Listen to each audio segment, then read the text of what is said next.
Well, I'm really pleased to look back at this. We made this proposal and the FDA acted in December 2008. By 2011, there were 115,000 patients in large trials looking at outcomes with diabetes.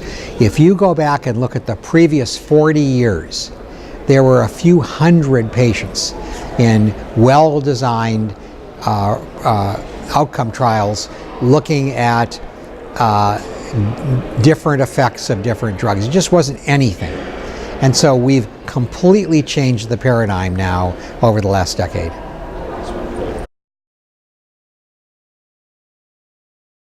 We need to do something now.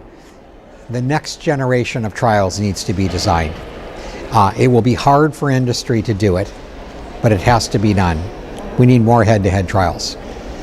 If you have given metformin, which everybody agrees is what you ought to do to begin with, and you want to do something else for cardioprotection, do you give an SGLT2 inhibitor? Do you give a GLP-1 agonist? We need head-to-head trials comparing different strategies.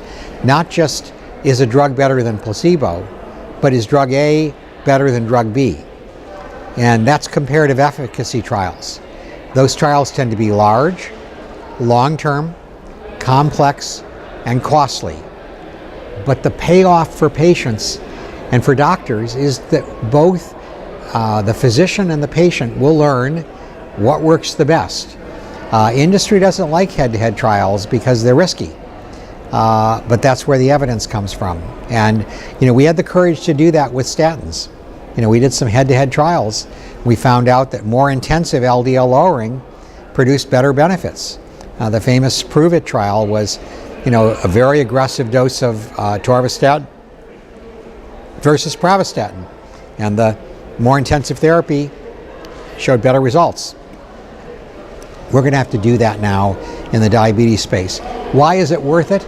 Because this is the epidemic of the decade. The number of people with type 2 diabetes now is huge.